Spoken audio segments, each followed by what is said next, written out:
Oi pessoal, tudo bem com vocês? Esse é mais um vídeo do canal Oficina de Espiritualidade e mais um da série A Mediunidade com Jesus no século XXI.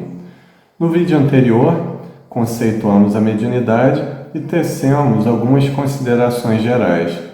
Nesse vídeo, especificamente, nós vamos abordar o tema a glândula pineal e como essa glândula ela tem a função de ser uma ponte entre o mundo material e mundo espiritual no que tange a mediunidade. Antes de começarmos a desenvolver o nosso tema propriamente dito, eu queria deixar para vocês um pequeno trecho de uma entrevista do Dr. Sérgio Felipe de Oliveira, que com certeza é um dos maiores pesquisadores sobre glândula pineal, sobretudo no que tange a mediunidade. Me arrisco dizer até que o maior pesquisador atual a respeito desse assunto. Vamos deixar esse trecho da entrevista dele que concedeu no programa Ciência e Espiritualidade, no canal Mundo Maior do YouTube, para que nós possamos sentir algumas questões gerais e já fazendo a ponte para a mediunidade. Vamos observar então o grande conhecimento do doutor e professor Sérgio Felipe de Oliveira. Olha, a glândula pineal, ela é mais do que uma glândula, tá? Até eu acho que esse nome não é muito adequado. Porque a glândula pineal, ela é também um órgão sensorial. Então, ela é glândula porque ela produz um hormônio, que é a melatonina. Mas ela é um órgão sensorial porque ela transforma o magnetismo em neuroquímica. Tá? Por exemplo, nem toda imagem que você capta pelos olhos, nem toda luz que você capta pelos olhos vai formar imagem. Parte da luz que você capta pelos olhos vai para a glândula pineal, para regular o ciclo de vigília e sono. Então nós temos um ciclo infradiano de cada 90 minutos, a pessoa fica predisposta ao sono, a cada 90 minutos ao alerta. Não é?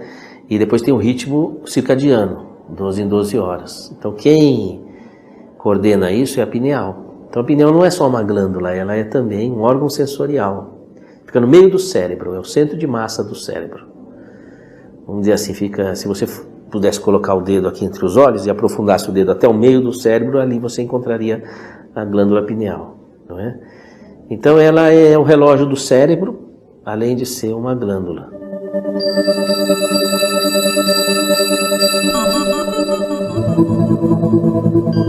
Então, no corpo, a glândula pineal ela tem várias funções. A função endócrina da glândula pineal é desbloquear na puberdade o funcionamento das glândulas sexuais para que elas produzam hormônios e a pessoa se torne fértil. E a função regular da pineal ao longo da vida de uma pessoa, a função neurológica dela é regular os ritmos corporais. Seja na parte biológica, seja na parte psíquica. Então, o humor, não é? Os ritmos hormonais, os ritmos reprodutivos. Por exemplo, uma gravidez tem um ano lunar. Como é que o corpo sabe? Porque a pineal capta a irradiação da lua e avisa o corpo, dá ao corpo o reloginho da lua. Não é? Esse elemento de captação da pineal, ele regula a gravidez. E também o processo de ovulação. A mulher ovula aquela mês lunar, né?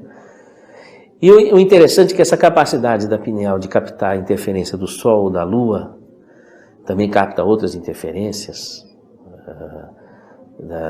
do brilho da Via Láctea, de vários matizes aí, não é? Essa relação entre a pineal e a astrofísica, não é? Ela também se dá para outras dimensões do espaço sideral. Então, por exemplo, o mundo espiritual, a pineal também é sensível, porque o mundo espiritual faz parte também de uma região do espaço sideral. Né? Então, aí você tem a coerência do funcionamento dela. Ela é sensível à Lua, é sensível ao Sol, é sensível às emanações da Via Láctea e é sensível a outras dimensões do espaço sideral, a emanações de outras dimensões do espaço sideral. Aí o fenômeno mediúnico, que é um fenômeno astrofísico.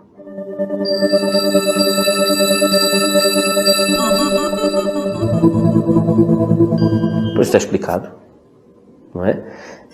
Veja, A pineal é o único órgão do corpo que se relaciona com a dimensão espaço-tempo, que é a quarta dimensão. Não tem nenhum outro órgão que se relaciona. E a dimensão espiritual começa a partir da dimensão espaço-tempo.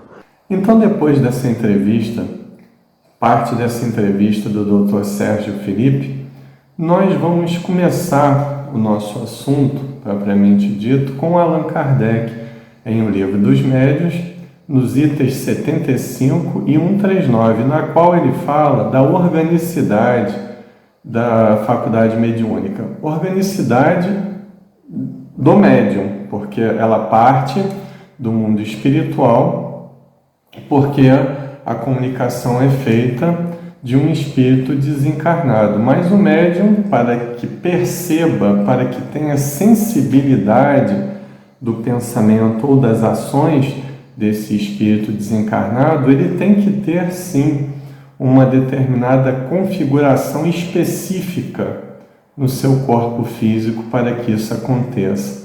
Isso ficou muito patente no item 75, quando Allan Kardec fala sobre a mediunidade de efeitos físicos do fluido que é produzido pelo médium, que convencionou a se chamar de ectoplasma, que, sofrendo as devidas transformações, ele dá origem ao fenômeno de materialização, de transporte e assim sucessivamente. Esses fenômenos nós vamos estudá-los com mais calma em vídeos posteriores. Mas o fato é que o médium precisa ter essa faculdade orgânica favorável. E no item 139, quando Allan Kardec define o que é ser médium, ele diz que, numa classificação geral, todos nós somos médiuns porque todos temos a capacidade de sofrer essa influência dos espíritos.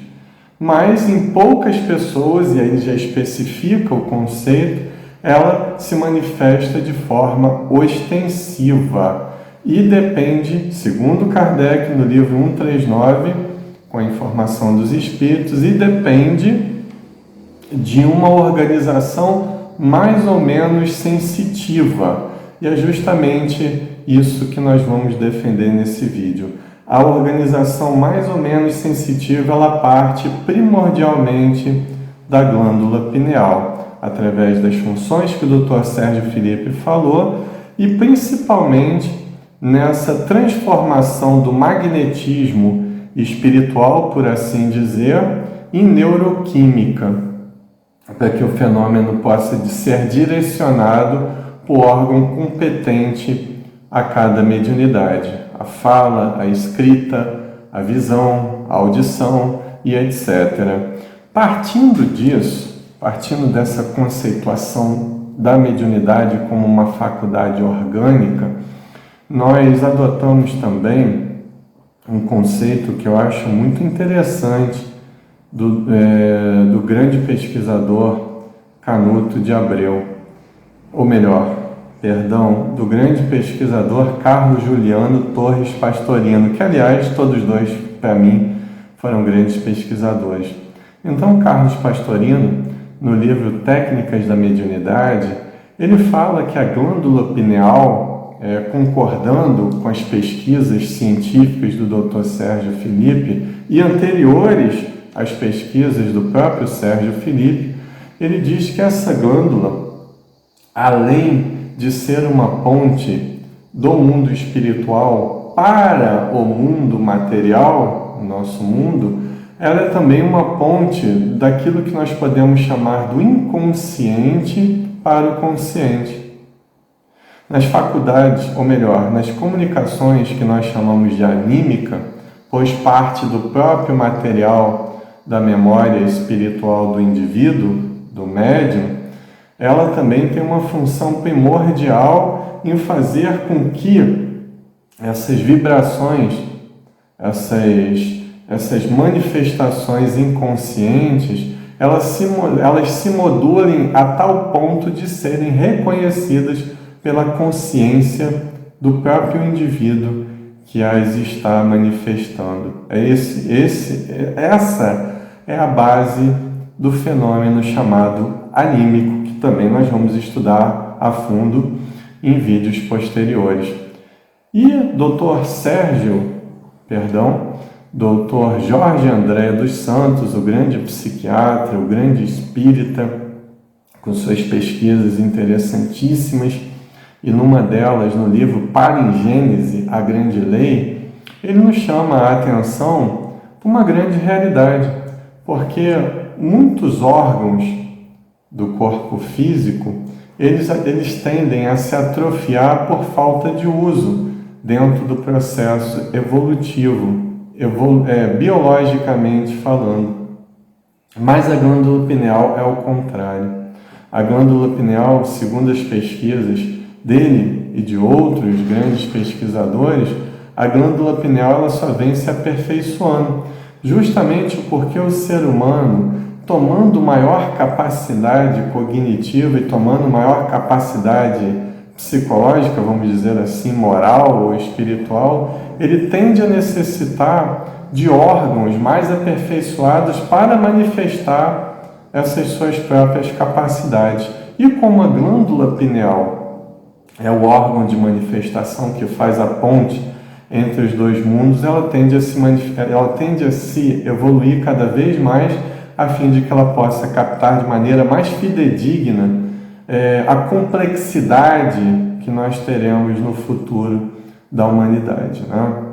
Dizem até os espíritos que o fenômeno mediúnico será algo muito natural daqui a algum tempo, que pode não ser a médio prazo, mas a longo prazo com certeza será um fenômeno encarado não como religioso, mas como natural do ser humano, independente de qualquer crença, filosofia ou similares. Para finalizarmos esse encontro, eu termino com um trecho de uma das obras do espírito André Luiz, através do médium Francisco Cândido Xavier, que defende a mesma tese. Aliás, ele foi o precursor dessas pesquisas entre mediunidade e glândula pineal, pelo menos o precursor espiritual, desencarnado dessas pesquisas a respeito do assunto. Vamos ver um trecho do livro Missionários da Luz, no capítulo 3, chamado Epífise, e vamos fazer algumas considerações a respeito do que lemos. Diz ele: todo centro glandular é uma potência elétrica. No exercício mediúnico de qualquer modalidade, a epífise pineal desempenha o papel mais importante. Através de suas forças equilibradas, a mente humana intensifica o poder de emissão e recepção de raios peculiares à nossa esfera, ou seja, a esfera dos desencarnados. A dimensão do mundo espiritual. É nela, na epífise, que reside o sentido novo dos homens. Entretanto, na grande maioria deles, a potência divina dorme embrionária. Quando André Luiz diz que é na epífise que reside o sentido novo dos seres humanos, ele não quis dizer que a mediunidade vai passar a existir a partir de agora, porque a mediunidade, como sabemos e vimos nos vídeos históricos a respeito dessa série, nós vimos que a mediunidade ela acompanha todas as épocas da humanidade e está inserida em todas as culturas, registrada em todas essas culturas do Ocidente e do Oriente. Mas o que André Luiz quis dizer com isso é que nós começaremos a ter a capacidade de fazer um novo uso da mediunidade. E é por isso que essa série se chama Mediunidade com Jesus. Nós começaremos a usar a mediunidade a grandes passos para o autoconhecimento e para a transformação moral. Deixará de ser, como já gradativamente está deixando, mas se extinguirá a ideia de usar a mediunidade como comércio, extinguir-se-á essa ideia de usar a mediunidade para ganhos próprios, para fins de curiosidade, para fins de resolução de problemas particulares que nós mesmos temos a obrigação de desenvolvermos mecanismos para resolvê-los, muitas vezes, mas ela será um instrumento de real valor, como já é, mas será descoberto esse valor de autoconhecimento e de transformação moral que a faculdade mediúnica possui. E aí realmente estaremos numa nova era de comunicação com o mundo espiritual. Esperamos que o movimento espírita, como todos os outros que fazem uso aberto e direto do fenômeno mediúnico, ainda que ele aconteça em qualquer lugar, mas muitas vezes é sufocado, inclusive muitas vezes até dentro do próprio movimento espírita, mas necessitamos que a mediunidade seja encarada cada vez mais como um fenômeno natural, que precisa sim de regras, que precisa de estudo, mas não de regras rígidas. Precisamos de estudo que nos elucidem a respeito do funcionamento desse mecanismo divino de autoconhecimento e de comunicação, portanto de fraternidade. Precisamos apenas de conhecimento e precisamos também de prática, muita prática mediúnica, com responsabilidade e sempre tendo a intenção de progresso, tanto moral quanto intelectual do espírito. Se você gostou desse vídeo, curta, comente e compartilhe para que o nosso canal possa crescer. E se você apoia a ideia do canal, inscreva-se nele e, se você já é inscrito, aperte o botão do sino ao lado do botão de inscrição, a fim de que você possa receber informações a respeito de vídeos novos. Muito obrigado por ter ficado conosco até o final. Meu nome é Marcelo Furtado e esse é o canal Oficina de Espiritualidade. Saúde e paz a todos.